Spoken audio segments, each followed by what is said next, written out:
Hi friends, இது உங்கள் சினிமாபுரம். இப்போ நம்ம எதை பற்றி பேச போகிறோம் பார்த்தீங்கன்னா, யூடியூப்பில் ஒரு சேனல் இருக்குங்க. தமிழ் லைட் அப்படின்ற பேரில் ஒரு ரெட் லைட் சேனல் இருக்குது. ஸோ எதுக்காக அந்த சேனல் ரெட் லைட் சொல்கிறேன்னு கேட்டிங்கன்னா, அதற்கான ஆன்சர் பின்னாடி சொல்கிறேன். ஃபர்ஸ்ட் ஆஃப் ஆல், இந்த சேனல் என்ன வேலை அப்படின்னு கேட்டிங்கன்னா, தமிழ் சினிமாவில் எல்லா ஹீரோவையும் பார்த்தீங்கன்னா மட்டமாக பேசி அவங்களுடைய வாழ்க்கையை க்ளோஸ் பண்ணிகிட்ருக்கோம்.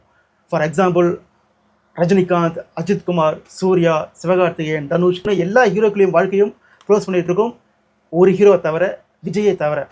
ஸோ இந்த சேனல் எதுக்காக இந்த வரலாம் பண்ணிகிட்ருக்குது, இந்த சேனலுடைய பின்புலம் என்ன, ஸோ இதை தான் நம்ம ஃபுல் அண்ட் ஃபுல் நம்ம எக்ஸ்போஸ் பண்ண போகிறோம். இந்த வீடியோ உங்களுக்கு பிடிச்சிருந்துச்சுன்னா லைக் பண்ணுங்கள், கமெண்ட் பண்ணுங்கள், உங்கள் ஃப்ரெண்ட்ஸுக்கு ஷேர் பண்ணுங்கள். சரி, ஓகே ஃப்ரெண்ட்ஸ், இந்த சேனல் இருக்குல்ல, இந்த சேனல் பார்த்தீங்கன்னா இதற்கு முன் என்ன பேரில் இருந்துச்சு கேட்டிங்கன்னா, தமிழ் ஃபேக்ட் அப்படின்ற பேரில் தான் இந்த சேனல் இருந்துச்சு. அதாவது பார்த்தீங்கன்னா இப்போ பார்த்தீங்கன்னா தமிழ் லைட்னு இருக்கும். பட் ஸ்டார்டிங் ஸ்டேஜில் அந்த தெரி, அந்த கத்தி, அந்த படம் இருந்துச்சுல, ஸோ அந்த சமயத்தில் பார்த்தீங்கன்னா இந்த சேனலில் தமிழ் ஃபேக்ட் அப்படின்ற பேர் தான் இருந்துச்சு. அந்த சேனலுடைய அட்மின் அப்போ யாருன்னு கேட்டிங்கன்னா அஜந்த் ராசசூர்யா. அதாவது இப்போ அந்த ஃபேஸ்புக் அக்கௌண்ட் இருக்காது, அந்த பேரில் ஒரு ஃபேஸ்புக் அக்கௌண்ட் அப்போ இருந்துச்சு. ஸோ அந்த சேனலுடைய அட்மின் அஜந்த் ராசசூர்யா. ஸோ அவருடைய ஃபேஸ்புக் அக்கௌண்ட் அப்போ இருந்துச்சு. அந்த அக்கௌண்ட்டை இப்போ நீங்கள் பார்க்குறீங்க. நீங்கள் ஒன்றும் கேட்கக்கூடாது, இதில் என்ன ப்ரோ இருக்குது, ஒன்றுமே இல்லையே, நீ எப்படி சொல்கிற அப்படின்னு கேட்கக்கூடாது. இந்த ஐடி இருக்குல்ல, இந்த ஐடியில் போட்ட போஸ்ட்ஸை பாருங்கள்.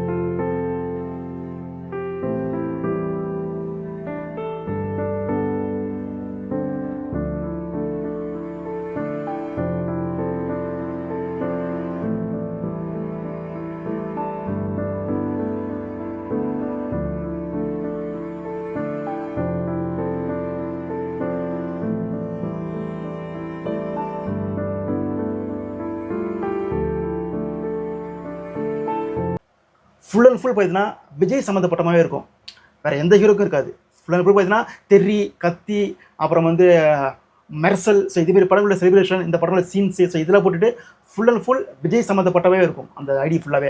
அந்த அட்மின் அஜந்த் ராசசூர்யா அவருடைய ஐடி பார்த்தீங்கன்னா ஃபுல் அண்ட் ஃபுல் விஜய் சம்மந்தப்பட்டவே இருக்கும். இது ஃபேன்ஸுக்கு தெரிஞ்சு போச்சு, இவனுக்கு அஜித்தை கிண்டல் அடிக்கிறது, ரஜினி கிண்டல் அடிக்கிறது, ஸோ இதெல்லாம் பண்ணுறாங்கல்ல. ஸோ இதுக்கப்புறம் ஃபேன்ஸ் கண்டுபிடிச்சி உதச்சதுக்கப்புறம் அந்த ஃபேஸ்புக் அக்கௌண்ட்டை டெலிட் பண்ணிட்டானுங்க. ஏன்னா நியூட்ரலாக காட்டிக்கணுமா, வெளியே தெரியக்கூடாதுன்றதால அந்த ஃபேஸ்புக் அக்கௌண்ட்டை டெலிட் பண்ணிட்டானுங்க. பட் இருந்தாலும் அந்த ஃபேஸ்புக் அக்கௌண்ட் இதுதான், பார்த்துக்குங்க, அஜந்த் ராசசூர்யா. இதில் போட்ட போஸ்ட் ஃபுல்லாகவே தீவிர விஜய் ஃபேன்ஸ் மாதிரி தான் ஃபுல் அண்ட் ஃபுல் விஜயை பற்றியே போட்டிருப்பாங்க, ஓகேங்களா. ஸோ அந்த தமிழ் ஃபேக்ட் அட்மின் ஒரு தீவிர விஜய் ஃபேன். அதுக்கப்புறம் அந்த ஐடியில் பேசுகிறாங்கள ஒருத்தவன், அதாவது அப்போது இந்த தமிழ் ஃபேக்ட் ஐடியில் பேசின அர்லூஸ் தான் இப்பயும் பேசிகிட்டு இருக்குது. இந்த அர்லூஸ், அனைத்தும் தெரிந்த அர்லூஸ் பார்த்தீங்கன்னா அவன் யாருன்னு கேட்டிங்கன்னா, அவன் ஒரு ஐடி வச்சுருக்கிறான். அதாவது குரு அப்படின்ற பேர் ஒரு ஐடி வச்சிருக்கிறான் ட்விட்டரில். இவன் விஸ்வாசம் படம் வந்துச்சுல, அந்த விஸ்வாசம் சர்க்கார் படம் வந்துச்சுல, அந்த சமயத்தில் என்னெல்லாம் பண்ணுறான்னு பாருங்களா, நியூஸ் எயிட்டின் தமிழ் சேனல் இருக்காங்களே. ஸோ இவங்க போஸ்ட் போட்டுருக்காங்க. அந்த போஸ்ட்டில் போய்ட்டு இவன் கமெண்ட் பண்ணிருக்கிறான். என்ன கமெண்ட் பார்த்தீங்கன்னா, இவன் பண்ணுற கமெண்ட்ஸ்லாம் பாருங்கள். விஸ்வாசம் தமிழ்நாடு ரைட்ஸ் 45 க்ரோஸ் தான். ஸோ அதுக்கு மேலே 55 க்ரோஸ் வந்தாலும் அது 10 க்ரோஸ் லாபம்னு சொல்லுவாங்க. ஆனால் சர்க்கார் பார்த்தீங்கன்னா தமிழ்நாடு ரைட்ஸ் 78 கோடி, அதுக்கு மேலே 5 கோடி வந்தால் கூட அது நஷ்டம் தான் சொல்லுவாங்க. ஏன்னா விஸ்வாஸ் 40 கோடி தான், சர்க்காரை 78 கோடி போடி வாங்கினது வினோஸுடைய பேராசை. அந்த படத்தில் தப்பு கிடையாது, அது வினோஸோட மேலே பேராசை அப்படின்ற மாதிரி. ஸோ இவன் விஸ்வாசம் படத்தை 45 கோடிக்கு வாங்கி கொடுத்த மாதிரியும், சர்க்கார் படத்தை 78 கோடிக்கு வாங்கி கொடுத்த மாதிரியும் இவன் சொல்லிட்டு இருக்கிறான். அந்த கமெண்ட்ல போஸ்ட் பண்ணி அழுதுக்கிறான். ஆக்சுவலாக பார்த்தீங்கன்னா அந்த போஸ்ட் பார்த்தீங்கன்னா சர்க்காரை விட விஸ்வாசம் லாபன்ற மாதிரி தான் போஸ்ட் பண்ணிருக்காங்க. ஸோ அதில் இவன் மேனேஜ் பண்ணுறானா, விஸ்வாஸ் கம்மிக்கு வாங்கினாங்க, ஸோ அதனால் லாபம், சர்க்கார் அதிகமாக வாங்கிட்டாங்க, ஸோ அதனால் அது அதிகமாக சம்பாதிச்சா கூட லாபம் கிடையாது, நஷ்டம் தான் அப்படின்னு சொல்லுவாங்க அப்படின்ற மாதிரி புலம்பி வச்சுருக்கிறான். அதுக்கப்புறம் பார்த்தீங்கன்னா இன்னொரு கமெண்ட், நீங்கள் சர்க்கார் மூவி ரிலீஸ் ஆகும்போது என்ன ட்வீட் போட்டிங்க, விஜய் பர்த்டே அப்போது அவரை இன்சல்ட் பண்ண என்ன நியூஸ் போட்டிங்கன்னு நல்லாவே தெரியும். உங்களுக்கு ஒருத்தரை பிடிக்கலன்னா இப்படி தான் பொய்ய நியூஸ் போடுவீங்களா, mister Gunasekaran, you are the worst person in the news ஃபீல்டா. அதாவது இவர் சொல்கிறாரு, ஒருத்தவங்களுக்கு பிடிக்கலன்னா இப்படி தப்பாக நியூஸ் போடுங்களா அப்படின்ற மாதிரி. இந்த சமூக சீர்திருத்த சிகாமணி, இந்த அறவைக்காடு அர்லூஸ் இவர் நியூஸ் 18க்கு போஸ்ட் பண்ணுறாரு. இவ்வளோ காமெடியாக இருக்குது பாருங்கள். இப்போ வந்து ரொம்ப நியூட்ரலாக இருக்கிற இந்த ரசிகர் வந்து அப்போது விஜய்க்காக நியூஸ் 18 கமெண்ட் சேனலில் போய்ட்டு புலம்பி முட்டு கொடுத்துருக்குறான். ஓகேங்களா, அடுத்து ஒரு கமெண்ட் பண்ணிருக்காங்க அது நியூஸ் சேனலுக்கு. அது என்னன்னு கேட்டிங்கன்னா, தேனாண்டல் ஃபிலிம்ஸ் வந்து அவங்க ஏற்கனவே வாங்கின கடனை திருப்பி தர முடியாததான் மெர்சல் படத்தில் பஸ்ஸில் வந்து யூனிவர்சலுக்கு வந்து கழிச்சு விட்டாங்களாம். ஸோ அதனால தான் மற்ற படம் எடுக்க முடியலாம். ஓகேங்களா, ஸோ இதனால் வந்து விஜய் படம் நஷ்டம் உங்கள்கிட்ட யார் சொன்னான், எந்த தயாரிப்பு உங்கள்கிட்ட சொன்னார் வந்து உங்கள்கிட்ட அப்படின்ற மாதிரி நியூஸ் 18க்கு இவன் கேள்வி கேட்டிருக்கிறான். நம்மளுக்கு கேட்குறது தான், எந்த தயாரிப்பாளர் விஜய் படத்தில் லாபம்னு இவன்ட்டு வந்து சொன்னாங்க? இப்படி இப்போ வந்து நான் நியூட்ரல் எதுக்குமே கிடையாது, நான் எல்லா ஹீரோயும் கழுவி ஊற்றுவேன் அப்படின்ற மாதிரி சிகாமணியதெல்லாம் பேசிகிட்டு இருக்கிற இந்த அரலூஸு அப்போது விஜய்க்காக நர்சல் படத்தெல்லாம் முட்டு கொடுத்துருக்குது. நர்சல் வந்து ப்ரொடக்ஷன் கம்பெனி இழுத்து மூடிட்டாங்க தேனாண்டல் ஃபிலிம்ஸு. இது எழுச்சே வரல அவங்க. அப்படி இருக்கும்போது அந்த படத்துடைய வந்து லாபம்னே வந்து முட்டு கொடுத்துருக்கானா, இப்போ எந்த அளவுக்கு தீவிர ஒரு விஜய் சொம்பா இருப்பான் நீங்கள் நினச்சி பாருங்கள். அதுக்கப்புறம் இதெல்லாம் விட்டுருங்க, இந்த ட்விட்டர் கமெண்ட்ஸை விட்டுருங்க. இதிலே ஆல்ரெடி தெரிஞ்சிருக்கவங்களுக்கு அவன் எப்படின்னு தெரிஞ்சிருக்கும், எந்த அளவுக்கு தீவிர ஒரு அணில் குஞ்சு அப்படின்னு தெரிஞ்சிருக்கும். ஓகேங்களா, ஸோ அதுக்கப்புறம் என்ன விட கேட்டிங்கன்னா, டப்மாஷ். அப்போ வந்து டப்மாஷ் ரொம்ப ஃபேமஸ். இப்போ வந்து நம்ம வந்து டிக்டாக் சொன்னோம், அதுக்கப்புறம் ரீல்ஸ் சொல்லிட்டு இருக்கிறோம், ஸோ இதெல்லாம் சொல்லிட்டு இருக்கோம்ல. அப்போ வந்து டப்மாஷ், இதெல்லாம் ஸ்டார்டிங் பண்ண டப்மாஷ். அந்த டப்மாஷில் வந்து இவன் என்ன பேசுகிறான் தெரியுமா, பாருங்களா. அது ஏன் பசங்க சந்தோஷமா இருந்தா உங்களுக்குலாம் பிடிக்கவே பிடிக்காதா? எப்பா பொண்ணுங்க, நான் தான் திருமலை. என்ன அதனால என்ன இப்போ எல்லாம் நம்ம அப்பா வாங்கி கொடுத்துருக்காங்க. என்ன பூதி இந்த எக்ஸஸ் அழகு எங்க போகுதுன்னு தெரிஞ்சுக்கலாமா? ஃப்ரெண்டோட வளகாப்பு. எதுல போகுது? ஆட்டோல தான். அத்தானோட இத்தான் பெரிய வண்டி காத்து வண்டி. நீ திருமலை இல்லைடா, சரியான ஓ மலை. அதாவது விஜய் மாதிரி பண்ணுறாராம். அது டப்மாஸ்டர் வந்து விஜய் மாதிரி மட்டும் தான் பண்ணுவார், வேறு எந்த மாதிரியும் பண்ண மாட்டார் அவர். ஆனால் நியூட்ரல் அவர். ஓகேவா, அவர் வந்து ரொம்ப நியூட்ரலே, யாருக்கும் வந்து சப்போர்ட் கிடையாது, யாருக்கும் ஹேட்லாம் கிடையாது, ரொம்ப நியூட்ரல். ஆனால் டப்மாஸ்லாம் பார்த்தீங்கன்னா ஒன்லி விஜய் மட்டும் தான் யூஸ் பண்ணிருப்பார். அங்கே விஜயே பார்த்தீங்கன்னா வந்து நடிக்க முடியாமல் தான் இது வரைக்கும் வந்து ஃபிலிப்பரோட வாங்கலை. ஆனால் இங்கே வந்து விஜய் மாதிரி இவர் நடிச்சிட்டு இருக்காரு. அது ஒழுங்காக நடிச்சிருக்கலாம். ஸோ அதை விட்டுருங்க. அதுக்கப்புறம் பார்த்தீங்கன்னா டிக்டாக் வந்துச்சு.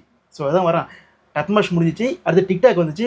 தலைவன் அங்கேயும் வந்துட்டான், நம்ம அனில் குஞ்சு வந்து அங்கேயும் வந்துருச்சு. டிக்டாக்ல போட்ட வீடியோஸ் பாருங்க.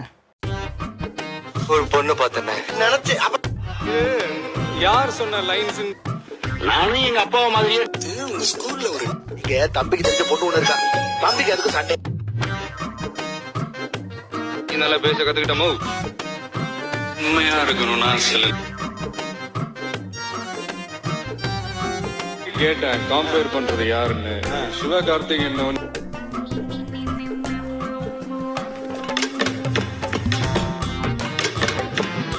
பிரச்சனையா? அந்த ஆளை பாத்தீங்களா?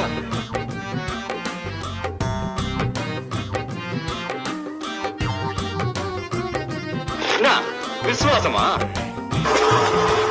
இந்த பொங்கல் நமக்கு சூப்பர் கலெக்ஷன். 7% GST வாங்குற சிங்கப்பூர் மக்களுக்கு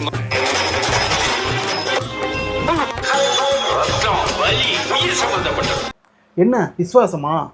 அதாவது விஜய் வந்து ஒரு டைலாக் சொல்லிட்டு பாரு, என்ன விசுவாசமா அப்படின்ற மாதிரி ஒரு டைலாக் வந்து ஒரு படத்தில் பேசியிருப்பார். அது என்ன பண்ண ஞாபகம் எனக்கு. ஸோ அதான் டப்மாஷ் பண்ணி வச்சுருக்கிறான் விசுவாசம் அந்த புதுசில். அப்போ எந்த அளவுக்கு மனசுக்குள்ளே வந்து ஒரு அணில்தனம் உள்ள அது ஊறி இருக்குன்னு பார்த்துங்களா. இவர் வந்து இப்போ வந்து எல்லா ஹீரோடைய வாழ்க்கையும் வந்து காலி பண்ணிட்டு இருக்காரு. ஸோ அதுக்கப்புறம் இன்னொன்று பாருங்கள், விஜயோடைய 25 சினிமா ஃபீல்டு வந்து விஜய் ஃபேன்ஸ்லாம் கொண்டாடினாங்க, டேக் போட்டு கொண்டாடினாங்க. ஓகேங்களா, ஸோ அதுக்கு வந்து ஒரு ஸ்பெஷல் வீடியோ போட்டிருக்காரு மனுஷன்.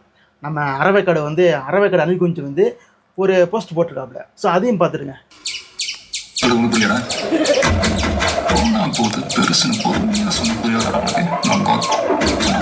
நமக்கான ட்ரெயின் வரணும்னா நாம கொஞ்ச நேரம் பிளாட்ஃபார்ம்ல நின்று தான் ஆகணும்.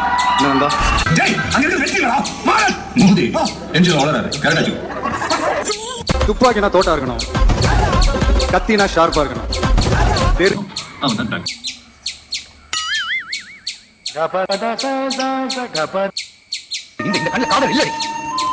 உண்மை இல்ல யாரு போய் சொல்ல நாய் மாதிரி பின்னாடி வருவானே. இதெல்லாம் நான் வந்து பேசுறது சொல்றது எங்கேயாவது எப்போவோ வாழ்க்கையில யூஸ்ஃபுல்லா இருந்தா எடுத்துக்கங்க, இல்லைன்னா விட்டுருங்க. ஒரு பிரச்சனையும் அழகும் ஆடம்பரமும் இருந்த 1000 பேர் கூட ஆசையா பழவாங்க. அன்பா இருந்தா பழகிற 10 பேர் கூட உண்மையா இருக்கும்.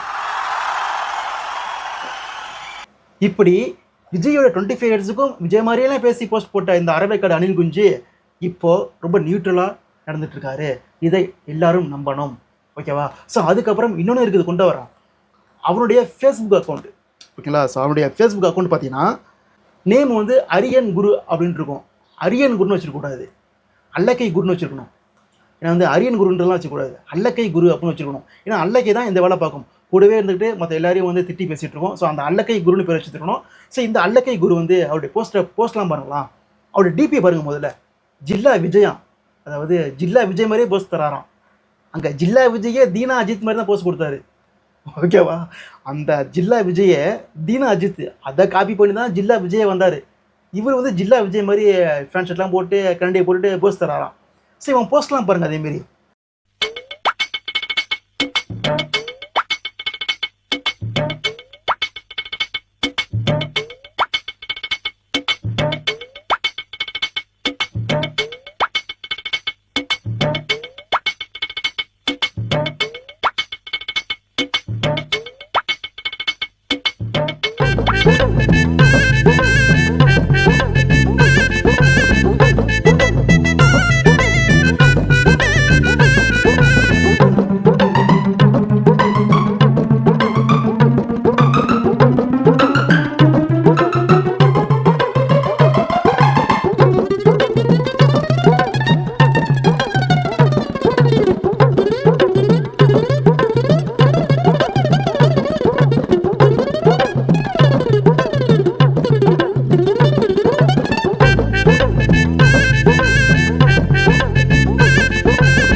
ஃபுல் விஜய், எங்கே பார்த்தாலும் விஜய். ட்விட்டரில் விஜய், டிக்டாக் விஜய், டப்மாஷ் விஜய், இங்கே ஃபேஸ்புக்கில் விஜய். ஆனால் இவர் நியூட்ரல், எல்லாரும் நம்பணும். ஓகேவா? ஸோ இது தெரிஞ்சதுக்கப்புறம் பார்த்தீங்கன்னா ஃபேன்ஸ் வந்து கமெண்ட்ஸ்லேயே கழுவி ஊற்றுனாங்க. டேய் இப்போ தானே தெரிஞ்சு போச்சு, நீ வந்து ஒரு பக்காமான விஜய் ஃபேன், அதனால தான் நீ வந்து மற்ற ஹீரோனையும் தாழ்த்தி பேசிகிட்டு இருக்க, அஜித்தை தாழ்த்தி பேசிகிட்டு இருக்க அப்படின்ற மாதிரி கமெண்ட்ஸ்லேயே போட்டாங்க. ஸோ உடனே இவனுக்கு என்ன பண்ணுறான்னு கேட்டிங்கன்னா, அவன் ஒரு வீடியோ போடுறான். அதில் என்ன சொல்கிறானுங்களே கேட்டுங்களா?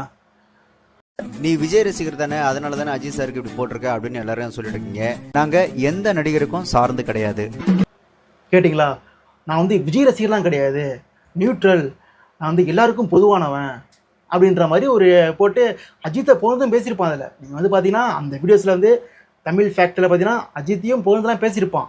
ஆனால் அந்த வீடியோவை நாளடைவில் டெலிட் பண்ணிட்டானுங்க. நீ வந்து உண்மையாக நியூட்ரலாக இருந்தால் அந்த வீடியோ அப்படியே இருந்துருக்கணும். அந்த வீடியோவை டெலிட் பண்ணிட்டானுங்க. டெலிட் பண்ணிவிட்டு ஃபுல்லாக டெலிட் பண்ணிவிட்டு இப்போது தமிழ் லைட் அப்படின்ற பேரில் சேனல் ஆரம்பித்து உருட்டிட்டு இருக்காங்க. ஏன்னா அப்போல்லாம் தெரிஞ்சு போச்சு தமிழ் ஃபேக்ட் ஒரு தீவிர அனில் குஞ்சியோட சேனல் அப்படின்றது வந்து எல்லாருக்கும் தெரிஞ்சு போச்சு. தெரிஞ்சு போனதுக்கப்புறம் எல்லாத்தையும் டெலிட் பண்ணிவிட்டு, எல்லா அக்கௌண்ட்டும் டெலிட் பண்ணிவிட்டு, டிக்டாக்கு, டப்மாஷ், ஃபேஸ்புக்கு, ட்விட்டர் எல்லாத்தையும் டெலிட் பண்ணிவிட்டு இப்போ ஃப்ரெஷ்ஷாக தமிழ் லைட்லின் பேரில் புதுசாக வராராம். அதாவது வடிவேல் வந்து போக்கிரி படத்தில் வந்து வேஷம் போட்டு வர்றாரு, மாறு வேஷம் போட்டு வர்றாரு. ஐயா பிச்சை போடுங்க ஏன்னு ஒரு வரல, அதேமாதிரி தான் மண்டை மேலே கொண்டையை மறந்துட்டு வந்து பிச்சை கேட்டுட்டு இருக்கான். மறுபடியும் அதே வேலை தான் பார்த்துட்டு இருக்கிறான். இப்போ அவன் சொல்கிறான்ல இவன் வந்து நியூட்ரல் அப்படின்னு சொல்கிறான். நீங்கள் சொல்கிறீங்களே ப்ரோ இவன் வந்து நியூட்ரல் ப்ரோ, இவன் வந்து விஜயம் தாழ்த்தி பேசியிருக்கிறான், நீங்கள் பாருங்க அப்படின்னு சொல்கிறீங்களே. இப்போ நான் வரேன், அந்த ஆரம்பத்தில் சொன்னல இந்த ரெட் லைட் சொன்னல, அதுக்கு இப்போ நான் வரேன். இவன் வந்து விஜயை தாழ்த்தி பேசியிருக்கிறான் இல்லைன்னு சொல்லலை. ஆனால் ஒரு வீடியோ விஜயை தாழ்த்தி பேசிட்டு 10-15 வீடியோ அஜித்தையும் ரஜினியும் தாழ்த்தி பேசுவான். அந்த ஒரு வீடியோலையும் பார்த்தீங்கன்னா இங்கே விஜய் மேலே பொதுவாக வைக்கப்பட்ட விமர்சனம் என்ன, விஜய் வந்து அவங்க அப்பாவால் வந்தார். ஸோ இதுதான் வந்து பொதுவாக வைக்கப்பட்ட விமர்சனம் விஜய் மேலாம். அதை மட்டும்தான் பேசியிருப்பான். நீங்கள் என்னெல்லாம் பாருங்கள், விஜயை வந்து குறைத்தி பேசுனது அது மட்டும்தான், வேறு எதுவுமே கிடையாது. விஜய் வந்து அவங்க அப்பாவால் வந்தார், ஸ்டார்டிங்லேருந்து கிட்ட 10-15 படம் வந்து அவங்க அப்பா வந்து விஜய் கொடுத்தாரு. ஸோ இதை மட்டுமே பேசியிருப்பான். ஆனால் இந்த பக்கம் பார்த்தீங்கன்னா பர்சனல் அபியூஸ், ரஜினி இப்படி பண்ணிட்டாரு, அஜித் இப்படி பண்ணிட்டாரு, அஜித் பண்ணுறலாம் உதவியே கிடையாது, ரஜினி பண்ணுறலாம் உதவியே கிடையாது அப்படின்ற மாதிரி இந்த பக்கம் full and full personal abuse மட்டும்தான் இருக்கும், வேறு எதுவுமே இருக்காது. ஏன்னா இங்கே பார்த்தீங்கன்னா ஜஸ்ட்டு ஒரு சினிஃபீல்டு விமர்சனம், அவங்க அப்பாவால் வந்தார், அது மட்டும்தான் இருக்கும். இந்த பக்கம் பர்சனல் அபியூஸ் அதிகமாக இருக்கும். கேட்டால் இவன் வந்து நியூட்ரல்னு சொல்லுது. இதைத்தான் பார்த்தீங்கன்னா இந்த முட்டா கூட நம்பிட்டு இருக்குது. 4 தற்கொலைங்க இருக்கானுங்க விஜய் ஃபேன்ஸில். அவனுக்கு வந்து இவன் நியூட்ரல் தான், இவன் வந்து பாயிண்ட்டாக பேசுவான், அப்படியே இவன் சொல்கிறலாம் வந்து ப்ரூஃபோட பேசுவான் அப்படின்னு சொல்லுவானுங்க. எனக்கும் ப்ரூஃபோட பேச தெரியும், எல்லாருக்கும் ப்ரூஃபோட பேச தெரியும். விஜய் வந்து அப்படியே புத்தர்லாம் கிடையாது, ஒரு உத்தம சிகாமணிலாம் கிடையாது. ஓகேவா? டேக்ஸ் கட்டாமல் காருக்குள்ளே கதறினாரு, ஞாபகம் இருக்குதா? டேக்ஸ் கட்டாமல் ஊரை ஏமாத்தாரு, ஞாபகம் இருக்குதா? முதலமைச்சர் அம்மா கிட்ட மண்டி போட்டாரு, ஞாபகம் இருக்குதா?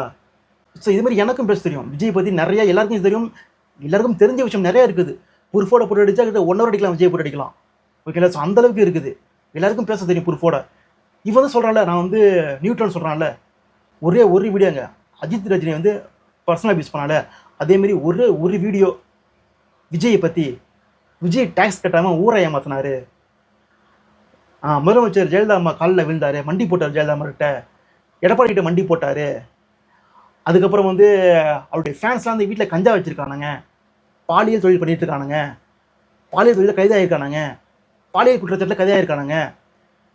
விஜய் வந்து ஒன்றுமே தெரியாமல் தான் சிஐ பற்றி பேசி மொக்க வாங்கினாரு, அவருக்கு ஒன்றுமே தெரியாது. இதெல்லாம் மட்டும் பேசிட்டோம். அடுத்த செகண்ட் அவன் சேனலை சப்ஸ்கிரைப் பண்ணி நானும் ஷேர் பண்ணுறேன் அந்த வீடியோவை. அவன் அஜித்தை பற்றி பேசுகிறான்ல, அந்த வீடியோ நானும் ஷேர் பண்ணுறேன். முடியுமா? நீ நியூட்ரல் தானே, ஒரு வீடியோ மட்டும் பேசு. ஒரு வீடியோ வந்து விஜய் வந்து இதுமாரி பண்ணிட்டு இருக்காரு, டேக்ஸ் கட்டாமல் ஊரை ஏமாத்தினாரு அப்படின்னு பேசிட்டு, நெக்ஸ்ட் செகண்ட் நான் இந்த சேனலை டீஆக்டிவேட் பண்ணிட்டு நான் வெளில போயிடுறேன். கேட்டால் வந்து இவன் நியூட்ரல் சொல்கிறது. ஸோ இதுதான் ஃப்ரெண்ட்ஸ் நம்ம சொல்ல வருது. இந்த சரியான ஒரு அணில் குஞ்சு, விஜய் சொம்பு, விஜய் நடிமை. நம்ம வந்து விஜய் ஃபேன்ஸ் நம்ம தப்பு சொல்ல, விஜய் ஃபேன்ஸ் தப்பு சொல்ல. ஏன்னா விஜய் ஃபேன்ஸ் வந்து லாயல் ஃபேன்ஸும் இருக்காங்க. ஏன்னா எல்லா ஹீரோயும் ரசிகர்கள் இருக்காங்க, எல்லா ஹீரோயும் கொண்டாடுறவங்க இருக்காங்க. ஸோ அவங்களாம் என்னுடைய ஃப்ரெண்ட்ஸ் நிறைய பேர் இருக்காங்க, விஜய் ஃபேன்ஸ் இருக்காங்க. ஸோ அவங்கள தப்பே சொல்ல மாட்டேன். ஏன்னா அவங்க வந்து அவ்வளோ லாயலாக இருப்பாங்க, விஜய்க்கும் லாயலாக இருப்பாங்க, மற்ற ஹீரோக்கும் லாயலாக இருப்பாங்க. ஸோ அது இருக்காங்க. நான் வந்து குத்தம் சொல்ல, நான் விஜயும் குத்தம் சொல்ல. நான் விஜயும் பார்த்தீங்கன்னா அவர் உண்டு, அவர் வேண்டான்னு இருக்காரு. ஸோ அது நான் குத்தம் சொல்லவே இல்லை. ஆனால் அவர் பேரை வச்சுக்கிட்டு இதேமாரி விபச்சாரம் பண்ணுறதுக்கு ஈக்குவலாக ஒரு தொழில் பண்ணிட்டு இருக்காங்கல்ல, எல்லா ஹீரோயும் தாழ்த்தி பேசி நாங்கள் மட்டும்தான் பெரிய ஆள் அப்படின்னு காட்டுவாங்கல்ல, இவனுங்களை எல்லாரும் தெரிஞ்சுக்கணும். ஃபஸ்ட்டு இவன் யார், இவனுடைய பின்புலம் என்ன அப்படின்னு தெரிஞ்சுக்கணும். அதுக்காக தான் இந்த வீடியோ மேக் பண்ணேன். இந்த வீடியோ நீங்கள் வந்து முடிஞ்ச அளவுக்கு எல்லாருக்கும் ஷேர் பண்ணுங்கள். மீண்டும் ஒரு வீடியோ சந்திப்போம். Tata, bye bye.